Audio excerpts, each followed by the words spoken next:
Welcome back and thanks for tuning in. This is where we left off last with the third hand slash marking gauge, and what I'm doing here is adding dowel pins into the blocks because I want to reinforce them. I want to make them as strong as I can without having to go to any great lengths for joinery or anything, and of course without adding any other materials into here besides just wood.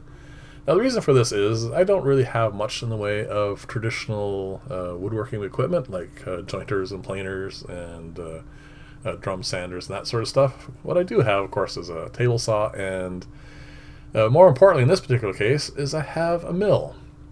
So what I'm going to do is I'm going to run these through the mill to square them up. I know this is like massive overkill, but part of the reason for the channel, besides making things that I need, is to try stuff out and see what works, and to see, in this particular case, whether or not using an end mill and a milling machine to straighten up these joints.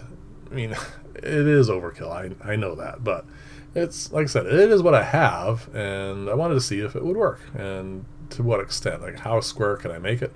I wasn't too concerned about that so much as whether or not the mill is going to be rotating at a sufficient RPM that I didn't get any tear outs and that sort of stuff. I wanted to make sure that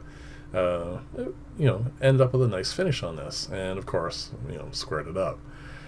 So there you go. I'm going to run this through. This is my test one because this is the easier of the two, and I'm going to just do a nice light pass just to get it nice and square, and I'm going to brush it off a little bit, and we're going to see if it's square. I mean, it didn't get any tear out, which is good. I mean, that's the most important part here, I suspect, because it's a mill, and there you go, nice and perfectly square. So what I'm going to do now is the same thing with the other one, because with having two blocks, it is a little bit more out of alignment. You're going to see here as we do the passes. I'm going to get this one started here. It's starting to go in now, as you can see. And I'm going to pass over to the other one, and you can see it's like barely touching. Of course, I'm only taking off at this point maybe a 64th of an inch, so it's not really that much out of alignment. But it's going to be more than enough for what I want this to do. I want it to be able to, when I slide the square rod through this, I want it to not have too much in the way of wiggle, and I want it to operate smoothly without having to add waxes or oils or anything, that sort of stuff. So that's my goal, and we'll see how that goes. I mean, so far this is actually kind of interesting. I like this method. Definitely let me know in the comments below whether or not you think this is, besides just being overkill, whether it is a reasonable method for truing up these sorts of joints, because from what I can see here so far, I mean, this looks perfectly fine. I mean, as you can see here, it comes out perfectly square, and that's pretty much the only thing that really matters. The next step, of course, is to add the other side of the gap, and that's going to be a little bit trickier because, well, I chose that particular end mill because it is a 1-inch mill, and I am setting all this up for 1 inch. So technically what I can do is I can pass the mill through the gap that I'm creating here, and it will true this up. So I'd rather not have to do that if I don't need to. But right now, that's my plan. I'm planning to set this all up and then make sure that I have a little bit of wiggle room there. And then after that, after it sets, of course, running it through the mill one more time if necessary. So the other thing I did, and I did it off camera, is that rod. I ran it through the table saw and it's fine, but I noticed that it had ever so slight a thickness difference from one end to the other. And that was really beginning to irritate me for some reason. I think maybe I worked with metal too much. So what I'm going to do here, like I said, off camera, is I'm going to run that on the mill. I'm going to strap it down on both ends and actually clamp it in the middle as well. And I'm going to run the end mill over it from one end to the other, flip it 90 degrees, and do the same thing again. It's going to be, as perfectly square as I can make it within... If I remember correctly, my mill is a little old, but I think it's within 10 thou from one end to the other. That's more than good enough, I think, for woodworking for sure. Again, don't quote me on that because I'm not entirely sure. It has been a long time since I've run a gauge on it. Like I said, the work I do does not need to be as accurate as that. So anyway, there you go. Another day's gone by. They are all nice and cured now and solid. And I'm going to, off camera, I'm pretty sure, run these through the mill one more time just to make sure. And this is the end result. This is nice and square. I'm actually very happy with how this turned out. I mean, that goes through quite easily, and from one end to the other, and it is a metal ruler, so, I mean, like, for me, this is perfectly fine. I'm actually very happy with this. And there you go. So one more thing to do, of course, is put the caps on the top of these to finish the other end, and then after that, I'm going to do one other thing. It's kind of a little bit overkill. I'm going to, once these are all done, I want to run them again through the mill. The mill got a lot of work out of this.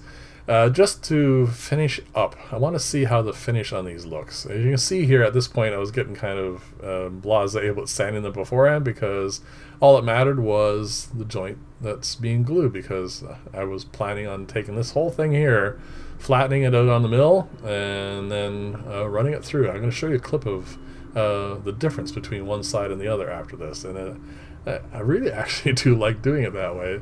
I mean, it is an extra step, one that I don't necessarily have to do, but the result, I think, speaks for itself.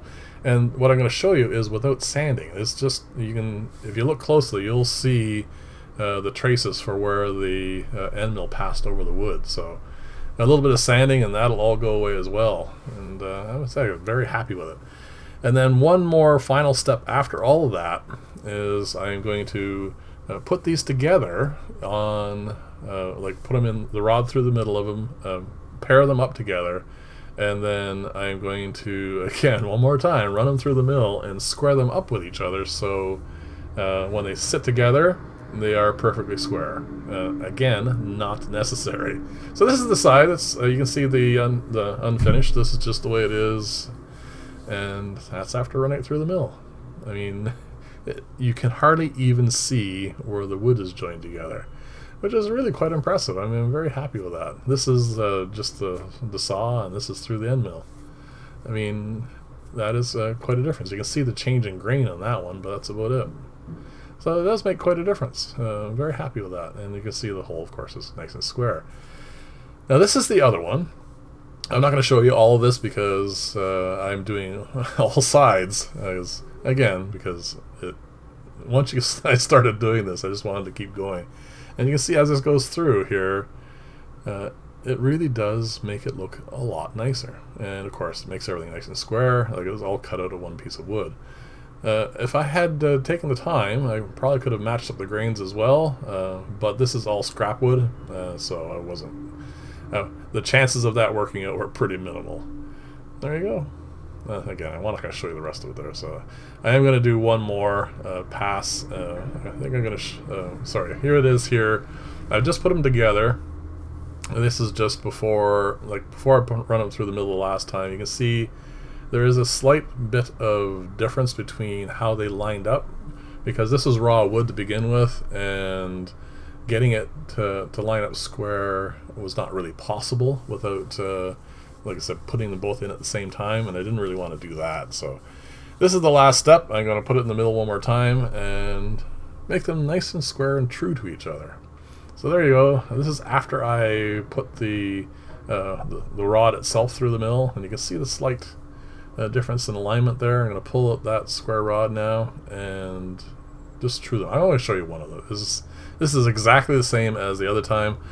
The only difference is, of course, because this is an end grain that I'm now running the mill on, there is a little bit of, as you can see here in a second, there's going to be a little bit of, not really tear out, but there you go, just a little bit of the end that doesn't quite come off smoothly. But that's easy to just sand off, and it worked out pretty well. And there you go. So the next, after this is done, actually, sorry, one more thing that needs to be done to this before is I have to put, obviously, a method of tightening these into place where they need to go. So that's the next video. And then after that, I am going to show you an operation as I finish up and put together the wood rack that I'm putting together. That'll be the next series of videos. So there you go. I'm going to show you one last clip, which is going to be how it all looks together, and let me know what you think. I mean, I like the look of it. Again, of course, not everyone's going to have a mill to do this with, but I don't have the other equipment to do this with, so this is what I have. Turned out beautifully to me, and anyway, let me know what you think, and I'll see you in the next video, and bye for now.